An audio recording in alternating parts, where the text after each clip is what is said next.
नमस्कार। कैसे हैं आप सब लोग। इंटरव्यू जो है इस समय 2023 के जो बैच है उसके चल रहे हैं और जिन्होंने अभी मेंस दिया है उनके भी कई सारे फ़ोन कॉल्स हमें प्राप्त हो रहे हैं और वो भी कह रहे हैं कि सर अभी हमें मेंस हमने लिखा है और हमें उम्मीद है कि हम अच्छा करेंगे मेंस में। तो हम इसको इंटरव्यू की तैयारी हम आगे कैसे करें, किस इस समय हमें क्या करना चाहिए जब तक रिजल्ट नहीं आ जाता। तो मैं पहले तो जिन्होंने अभी तक हमारा 2023 का जो इंटरव्यू दिया है उनको सबसे पहले शुभकामनाएं। उनका रिजल्ट जो है हम बेहतर एक्सपेक्ट करते हैं। 2023 के ही वो लोग जिन्होंने अभी भी पूरा इंटरव्यू अपना जिनका शेड्यूल नहीं आया है या जिनका अभी होना है उनसे, तथा जिन्होंने अभी अपना मेंस लिखा है, मैं उन दोनों से ही बात करने के लिए यहाँ पर आया हूँ। पहली बात, आरएएस का इंटरव्यू जो है वो अपने आप में एक बहुत बड़ा जो है तपस्या के बराबर है। आपकी पर्सनैलिटीज क्या हैं, आपके व्यक्तित्व में जो गुण हैं वो क्या हैं, इन सब का वहां पर टेस्ट होता है। कहते ना कि अगर हम किसी इंसान को 1 मिनट भी अगर बैठे ना तो उसकी सब कुछ चीजें पता कर सकते हैं। तो आप वहां पर 35 से 40 मिनट बैठते हैं तो वहां पर आपको क्या क्या कैसे कैसे परफॉर्म करना होता है। वो 5 जो मेंबर होते हैं, 4 मेंबर होते हैं, वो आपकी इन चीजों को अच्छे तरीके से जान लेते हैं। इंटरव्यू की प्रोसेस जहां से भी होती है, जिस भी एग्जाम में होती है, वहां पर आपके व्यक्तित्व में जो जुड़ी हुई चीजें हैं। देखिए, नॉलेज जो है आपने प्रीलिम्स और मेंस में पास कर लिया है, नॉलेज के बेसिस पे आपने पास किया है। लेकिन इंटरव्यू में नॉलेज का टेस्ट प्रायर नहीं हो करके नॉलेज के साथ में और भी कुछ टेस्ट किए जाते हैं। अब नॉलेज जो है वो जरूरी तो है। नॉलेज कैसे जरूरी है, यानी जो चीजें आपने जहां पर भी पढ़ी हैं उसके बारे में आप कितना लोगों को समझा सकते हैं। आप उन चीजों के पॉजिटिव और नेगेटिव जो पहलू हैं उसके बारे में आपको कितनी समझ है। आप राजनीतिक रूप से कितने तटस्थ हैं। ब्यूरोक्रेसी में आप वहां पर उसकी एफिशिएंसी और उसकी इफेक्टिवनेस को बढ़ाने के लिए आप और क्या कर सकते हैं। आपको अपने लक्ष्य पता है कि नहीं। जैसे कई बार क्वेश्चन पूछा जाता है, आप आरएएस क्यों बनना चाहते हैं, या आपने ये नौकरी छोड़ करके इस नौकरी में आप आना चाहते हैं, हम आपको सेलेक्ट क्यों करें, या आप में कौन सी ऐसी विशेषताएं हैं। यानी आप जो है अभी अध्यापक के तौर पे काम कर रहे हैं, हो सकता है समाज सेवी के तौर पर काम कर रहे हो सकता है किसी बैंकिंग सेक्टर में हो सकता है कहीं पर सॉफ्टवेयर इंजीनियर के तौर पर तैनात हो, कहीं पर जो है आप सेना में भर्ती हो रखे हो, डॉक्टर जो है आप बने हुए हो, और फिर भी जो है आपको इस एग्जाम को पास करके एडमिनिस्ट्रेशन में जाना है।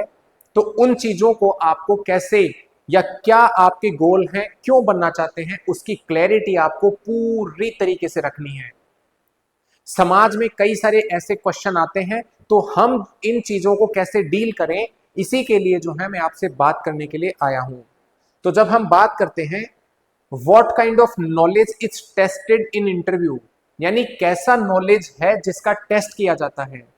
अब नॉलेज क्या है, यानी करंट अफेयर्स में जो भी मुद्दे अगर चल रहे हो, भारत और यूएस के बीच में इस समय टैरिफ को लेकर के बड़ी समस्या हो रही है। पूछ लिया जाएगा टैरिफ क्या है, इस टैरिफ से भारत के ऊपर क्या असर पड़ेगा, भारत जो है इससे कैसे निपट सकता है, भारत के पास ऐसी कौन सी चीजें हैं जो कि भारत को रशिया से तेल खरीदने के लिए जो है वो एक अनुकूल माहौल बनाती हैं। क्यों भारत जो है वो अपने पड़ोसी देशों के साथ में जैसे भी संबंध हो वो ऐसे संबंध कैसे हैं। अर्थव्यवस्था इस समय एक अपनी अच्छी स्थिति से गुजर रही है, उसके पीछे क्या कारण है। फिर आपको अपने स्टेट संबंधी चीजों को समझने की जरूरत है। राज्य की भौगोलिक परिस्थिति, राज्य में क्या ऐतिहासिक रूप से घटा है, उन घटनाओं के बारे में आपको प्रमुखता से जानकारी होनी चाहिए। कौन से खनिज लवण कहाँ पे मिलते हैं, कौन से खनिज लवण हम और ज्यादा यहाँ पर जो है प्रोड्यूस करके निकाल करके उनकी सप्लाई चेन को मजबूत कर सकते हैं। इनके लिए जो राइजिंग राजस्थान समिट हुई उसका जो है हमें क्या परिणाम मिलेगा, या उससे हम और कैसे बेहतर परिणाम पा सकते हैं। इसी के साथ आपकी जो साइंस एंड टेक्नोलॉजी के क्षेत्र में हुई कोई भी चीजें, जैसे भारत ने अभी भारत के एक जो यात्री थे वो स्पेस में गए, उन्होंने वहां पर क्या किया, भारत के लिए वो कैसे काम आएगा। भारत के कौन कौन से ऐसे मिशन हैं जहां पर इनकी जो एक अंडरस्टैंडिंग वहां पर डेवलप हुई, उन्होंने जो माइक्रोग्रेविटी में जो वहां पर इन्वेस्टिगेशन की, उसका क्या एक्सपेरिमेंट किया, उसका भारत को कहां फायदा मिलेगा। कई बार आपसे सिचुएशनल क्वेश्चन पूछे जाते हैं जहां पर भी जो है आपका नॉलेज का टेस्ट किया जाता है। अब वो नॉलेज का टेस्ट जो है वहां पर कैसे किया जाता है, देखिए सिचुएशनल क्वेश्चंस में होता क्या है, आपको या तो किसी जिले का डीएम बना देंगे, या फिर किसी जो है जगह का आपको एसडीएम तैनात कर देंगे, या डीवाईएसपी तैनात कर देंगे। हो सकता है कोऑपरेटिव सेक्टर में आपको किसी अच्छे महत्वपूर्ण पद पे या फिर किसी भी कमेटी का चेयरमैन बनाया जा सकता है कि वो इसके साथ ही किसी राजनीतिक दल का आपको प्रमुख बनाया जा सकता है, किसी राजनीतिक दल के कोई चीफ मिनिस्टर, प्राइम मिनिस्टर या फिर जो है मंत्री पद, इस तरीके के जगहों पर डाला जा सकता है। और कहे जा सकते हैं कि इसमें अगर आप होते तो उसको कैसे डील करते। एग्जाम्पल के तौर पर राजस्थान में इन्वेस्टमेंट का क्लाइमेट और ज्यादा बढ़ाने के लिए, यानी निवेश और ज्यादा कैसे आए, आप जो है राजस्थान में उद्योग मंत्री के रूप में काम कर रहे हैं, आपकी क्या प्रायोरिटीज रहेंगी। आपको यह भी पूछा जा सकता है, आप महिला और बाल विकास मंत्रालय में हैं और आप जिस हिसाब से बात कर रहे हैं कि विमेन डेवलपमेंट के लिए मैं बहुत कुछ करूंगा, तो आप अगर चाइल्ड और विमेन डेवलपमेंट में हैं तो क्या करेंगे। देश में कोऑपरेटिव सेक्टर जो है, सहकारिता विभाग, वो सहकारिता विभाग आए दिन जो है वो सुर्खियों में रहता है, और स्पेशली जब नया कॉर्पोरेट कोड आ रहा हो उस समय आप अगर कॉर्पोरेट मंत्री हो तो कैसे करेंगे।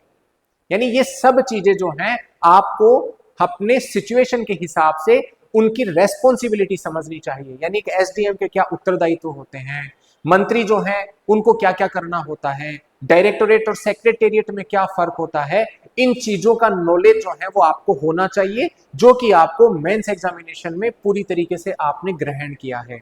लेकिन अगर आप किसी चीजों का जवाब भी नहीं दे पाते हैं और अगर सिंपल सॉरी भी कहते हैं, तो उससे भी आपके व्यक्तित्व का एक गुण झलकता है, जो कि यह दिखाता है कि आप में इंटेग्रिटी है, यानी गलत जो है आप नहीं बताएंगे, आप में चीटिंग नहीं करने का एक व्यक्तित्व का गुण है। तो ये जो है नॉलेज आपको होनी चाहिए। कई बार आपसे सवाल पूछे जाते हैं, स्थिति बता दी जाती है, एक जो है जगह पर महिला, जैसे मान लो उसके पास अपने डॉक्यूमेंट्स नहीं है, लेकिन उसको जो है आपको पता है कोई भी प्रकार की गवर्नमेंट स्कीम्स का बेनिफिट नहीं मिलता। उस सिचुएशन में आप वहां पर तहसीलदार के पद पर या पटवारी के पद पर काम कर रहे हैं, आप उस सिचुएशन से कैसे डील करेंगे। सिचुएशनल क्वेश्चन पूछ लिया जाएगा कि यानी आपके सबॉर्डिनेट को या आप ही का जो असिस्टेंट है उसको आपके नाम पर भ्रष्टाचार करते हुए पकड़ा जाता है, मनी लेते हुए पकड़ा जाता है, आपकी उस समय क्या क्या रिस्पॉन्सिबिलिटीज रहेंगी, कैसे आप डील करेंगे। हो सकता है आपके रिश्तेदार के बारे में पूछ लिया जाए कि जो है आपका सगा भाई या सगी बहन या कोई भी परिवार में वो आपके नाम पर जो है लोगों को धमकाते हैं और उनसे जो है वो वसूली करते हैं। आपको जब पता चलता है तो आप इसके बारे में कैसे स्टेप लेंगे। ये सिचुएशनल क्वेश्चन है जिसमें आपको जो भी आपने समझा है उसका नॉलेज अप्लाई करना है। यानी नॉलेज का मतलब वो नहीं जो कि आपको कहीं ग्रंथ पढ़ने से आए, लेकिन ये जो रोजमर्रा की जो चीजें हैं उसको आप व्यावहारिक तौर पर कैसे समझ सकें, इसकी जो है वो महत्वपूर्ण जानकारी होनी चाहिए, वो सोच आपकी डेवलप होनी चाहिए। चूंकि 2023 के विद्यार्थी अभी काफी समय से तैयारी कर रहे हैं और इनका इंटरव्यू 1-1.5 महीने में, जितना उम्मीद है वो प्रोसेस समाप्त हो जानी चाहिए, लेकिन वो विद्यार्थी जिन्होंने अभी 2024 का मेंस लिखा है और अब वो अपना रिजल्ट एक्सपेक्ट कर सकते हैं पॉजिटिवली, तो फिर उनको अभी इंटरव्यू में किस तरीके से प्रोग्रेस करनी है वो समझने की जरूरत है। तो ये लोग जो हैं अपनी प्रोफाइल पर इनको बहुत काम करना पड़ेगा, जिसको हम डिटेल्ड एप्लीकेशन फॉर्म यानी DAF का नाम देते हैं। तो वहां पर आपका नॉलेज होना कैसे चाहिए, यानी आपने 10th, आपने अपनी 12th, अपनी ग्रेजुएशन, कोई डिप्लोमा किया हो, कहीं पे मास्टर्स किया हो, कोई आपने किसी का सर्टिफिकेट लिया हो, कहीं पर जो है आपकी अन्य हॉबीज के बारे में जो क्वेश्चंस हैं उनके बारे में छोटी मोटी चीजें आपको पता होनी ही चाहिए, और अभी से आप प्रयासरत हो जाएं कि कैसे जो है आप उसको डेवलप कर सकते हैं। हॉबी जो है वो आपका बहुत एक बड़ा एक कंट्रीब्यूटर है मार्क्स को गेन करने में तथा सामने जो है आपके व्यक्तित्व के बारे में आंसर बताने में। मान लो आपकी हॉबी है कुकिंग, तो कुकिंग में क्या कुक करते हो, कैसे करते हो, कौन कौन सी पद्धतियां जो हैं वो पहले इसमें कुकिंग में इस्तेमाल होती थी, आप जो हैं वो कब कब कुक करते हो, एडमिनिस्ट्रेशन में जो है आपको ऐसी चीजें कैसे काम आ सकती हैं, इस तरीके के सवाल आप खोजने की कोशिश करें। तो ये नॉलेज जो है आपका इन इन पैरामीटर्स के ऊपर जो है वो पूछा जाता है, या वहां पर आपको इन चीजों के बारे में एक गंभीरता से जो है एक सेंसिटिविटी तौर पर और एक ऑप्टिमिस्टिक, यानी हम जो है आशावादी हैं, इस तरीके के आंसर हमें पेश करने चाहिए। हम अपनी वाणी पर इतना संयम रखें कि हमें गलत फैक्ट नहीं बोलना चाहिए, उसी के साथ हम जो भी बोले वो बहुत ही एफिशिएंट यानी कम शब्दों में ज्यादा कहा हुआ हो। किसी भी बात को रिपीट ना करें। इंटरव्यू में कोई भी बात अगर आप रिपीट करते हैं, मान के चलिए वो आपके नंबर या तो खराब करती है, या जो सामने सुन रहे हैं उनको इरिटेट करती है। तो ये जो नॉलेज है वो किस चीज का नॉलेज है, ये मैंने बताया। आपने पॉलिटिकल यानी मतलब हमारी पॉलिटी पढ़ी है, संविधान उसमें आपने पढ़ा है, हमारी राजनीतिक व्यवस्था के बारे में आपने काफी कुछ पढ़ रखा है मेंस तक। आपने इकोनॉमी के जितने भी डेफिनेशंस हैं वो सब आपने पढ़ रखी हैं। जियोग्राफिकल फीचर्स राजस्थान के, जियोग्राफिकल लैंडस्केप्स, ये सब आपने पढ़ रखे हैं। आपने हिस्टोरिकल जो चीजें हमारे यहाँ पर हुई हैं उन चीजों के बारे में आप जो है वो बिल्कुल अच्छे तरीके से तैयार हैं। तो थोड़ा सा अपने आप को 10th 12th और ग्रेजुएशन में आपने जो भी किया उसमें ब्रश अप कर लें। इसी के साथ आप जिस नौकरी में हैं उस नौकरी में आपकी खुद के दायित्व, आपके सबॉर्डिनेट्स के दायित्व और आपसे सुपीरियर लोगों के दायित्व, उसके बारे में तो आपको एटलीस्ट 3 स्टेज के बारे में तो पता होना चाहिए। यानी हम क्या करते हैं, हमसे कोई गलती हो तो हमारा उच्च अधिकारी उसमें कैसे स्टेप ले सकता है, और अगर किसी नीचे वाले से गलती हो तो हम उसके बारे में कैसे स्टेप ले सकते हैं, ये भी जो है आप प्रमुखतया से आपके दिमाग में वो चीजें होनी चाहिए। जब आप जवाब देते हैं तो इंटरव्यू में हमें कई स्किल्स की जरूरत होती है। स्किल्स, अभी स्किल्स जो हैं वो पढ़ने से भी आती हैं और व्यवहारिक ज्ञान से भी आती हैं और लोगों को फॉलो करने से भी आती हैं। यानी हम आपको कुछ बताते जाएं और वो स्किल्स आप अपने आप में बढ़ाते जाएं, उनको कवर करते जाएं, तो वैसे भी जो है आपका कौशल विकास होता है। तो उस कौशल विकास को अभी से आपको बढ़ते रहना है, आगे जो है उसमें आपको जाना है। कैसे जाएंगे, यानी एक छोटा सा एग्जांपल बताता हूं। इंटरव्यू जो है जब भी आप जवाब दें, सहजता के साथ जवाब दें, यानी आप वहां पर बिल्कुल भी अपने आप को नर्वस ना करें। जो भी जवाब देने हैं शांतिपूर्वक उस माहौल का फायदा लें, क्योंकि वो माहौल ही है जो कि आपको नंबर दिला सकता है। अच्छा और बुरा परफॉर्म करना आपके ऊपर डिपेंड करता है। वहां पर जो लोग रहते हैं वो बहुत ही जेंटल लोग रहते हैं, यानी बहुत ही अच्छे लोग हैं, वो बहुत ही अच्छे तरीके से पेश आते हैं। उनके पास उतना पूरा लाइफ का जो है एक्सपीरियंस होता है और वो चीजों को समझते हैं कि जब भी कोई नया कैंडिडेट आता है तो वो या तो थोड़ा सा नर्वस होता है या उतना नॉलेज नहीं होता। इसलिए आपकी इंटरव्यू में कई बार वो हेल्प करने का भी प्रयास करते हैं। तो इसलिए जो है उस सहजता को आप समझें। तो सबसे पहला आपको अपने व्यक्तित्व में जो गुण लाना है वो है सहजता। बात करना आसान है लेकिन इसको अपने व्यक्तित्व में ढालना बहुत ही कठिन है, इसलिए अभी से आप लग जाएं। दूसरा, सहजता के साथ में जो भी आप आंसर दें उसकी टोन, यानी जिस वे में आप बात कर रहे हैं वो कॉन्फिडेंट भी लगनी चाहिए। ऐसा नहीं कि हम बहुत ही धीमी आवाज में बात करें जो तो या को उनको सुनाई नहीं दे या वो हमें टोके और फिर जो है हम उनको बिल्कुल सुनाई ना दे। इसका मतलब है आपकी टोन कॉन्फिडेंट होनी चाहिए, आपकी टोन में वो मोटिवेशन दिखना चाहिए कि ये बंदा यहां पर है तो कोई ना कोई कारण से है, इसको चाहिए अपना सिलेक्शन। आप जब भी आपका कोई भी सवाल का जवाब नहीं आए तो आप कभी भी नर्वस ना हो और उस सवाल के लिए तैयार रहे जैसा आपको कहते हैं ना कि अगर नमक खिलाया और अगर थोड़ा सा चीनी खिलाई तो चीनी खिलाते ही हमारा सारा जो है वो एक अच्छा लगता है बॉडी को, तो आप उस क्वेश्चन को इस तरीके से डील करें जो आपको अच्छे तरीके से आता है, वापस उसमें आपके मार्क्स बढ़ जाएंगे। तो सॉरी कहने से कोई भी गलती नहीं हो सकती, तो इस स्किल को भी आपको बताना है। तीसरा, जो स्किल्स आपको वहां पर चाहिए वो जो है वहां पर उनके आंसर्स को, उनके जो क्वेश्चन का भाव है उसको समझना और उनको उन्हीं के सवाल के हिसाब से जवाब देना। ये कैसे हो पाता है, जैसे मान लो आपसे अगर 1977 का आप बोर्ड में बैठे थे, मान लो आपका मार्च 1977 का बोर्ड था, उस समय इंटरव्यू में जो है वो लोग ज्यादातर उस भावना से हो सकते हैं जिन्होंने इमरजेंसी झेली हो, तो इमरजेंसी के गुण उनको पता होंगे। 1991 के पहले जो भी लोग हो उनको जो है समाजवाद की इकोनॉमी के लिए वो थोड़े बहुत जो है प्रिजुडिशियल हो सकते हैं, लेकिन आज के समाज के लोग, आज के जनरेशन के लोग, या जिन्होंने भी मतलब अपने 10-15 साल का जिन्होंने अनुभव लिया है, उनका आप माइंडसेट वहां पर रीड करने की कोशिश करें कि इनका जो है वो कंफर्ट लेवल इस चीज में है।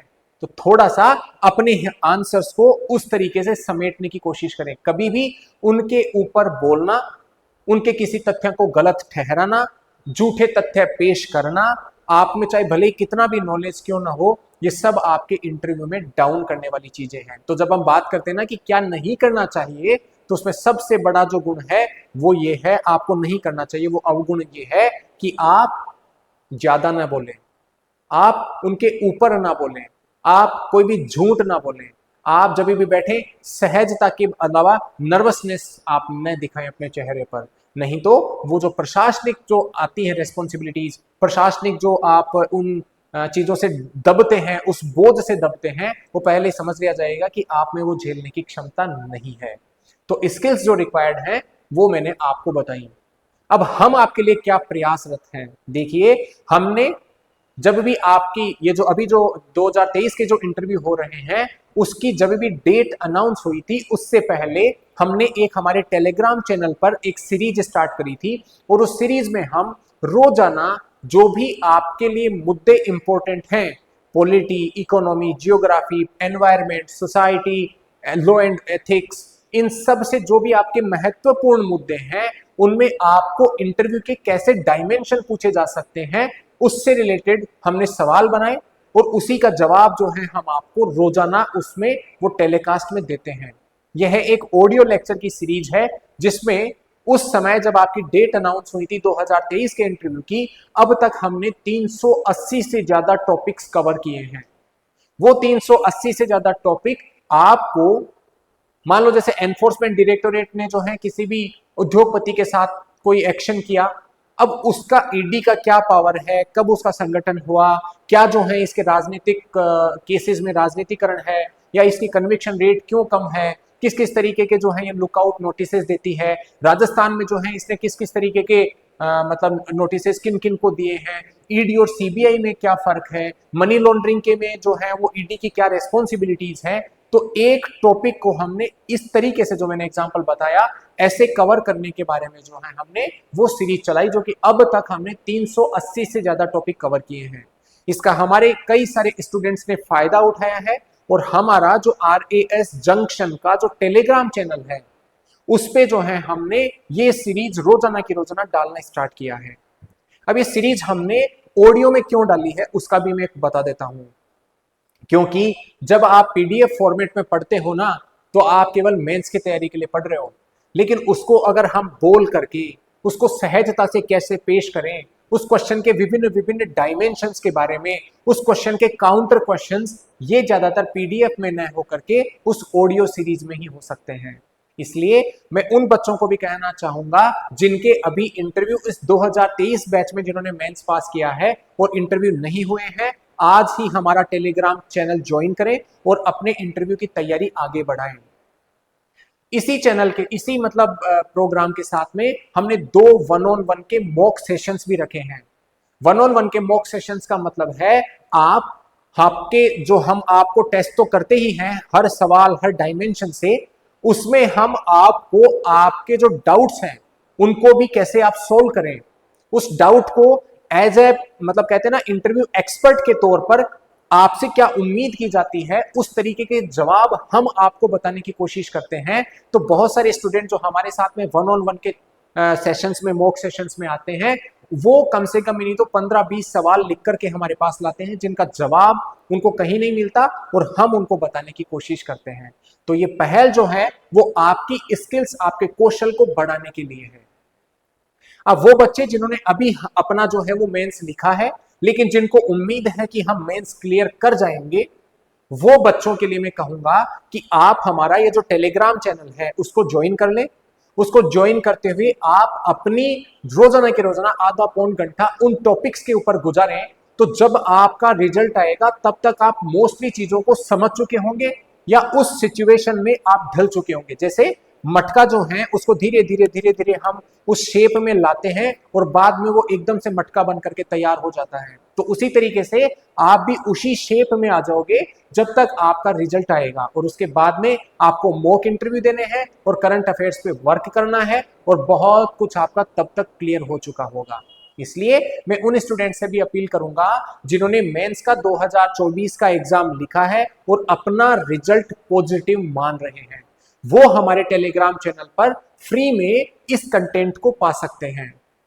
फ्री में कंटेंट का मतलब ये है कि आप उन चीजों को रोजाना जब समझेंगे, उन डायमेंशंस को आप समझेंगे, तो अपने व्यक्तित्व में उन सारी स्किल्स को आप उतारने की कोशिश तभी से करने लग जाएंगे। और कहते हैं ना कि जितना जल्दी शुरू करते हैं उसके परिणाम भी उतने ही उपयुक्त होते हैं। तो आपको इस जो फिलोसॉफी है उसका फॉलो करना है।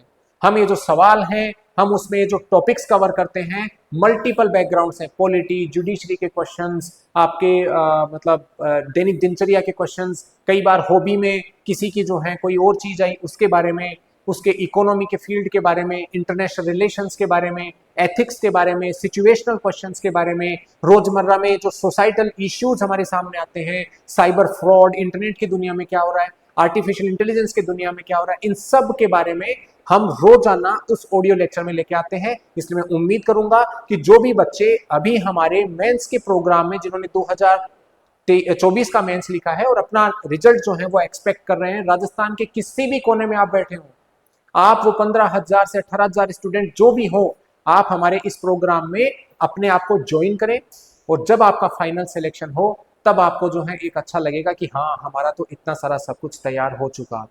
और इन्हीं स्टूडेंट्स के लिए हम 1-on-1 के मॉक सेशन और जो भी हमारा पेड कंटेंट भी होगा, वो भी हम जो नया जो इंटरव्यू का बैच होगा उसके लिए जल्दी ही घोषणा करेंगे। इसके लिए आप तैयार रहें, लेकिन तब तक टेलीग्राम पर आप हमारा फ्री का जो कंटेंट है वो एंजॉय करें, उसको सुने और अपनी स्किल्स विकसित करें। आज के लिए इतना ही। Thank you very much.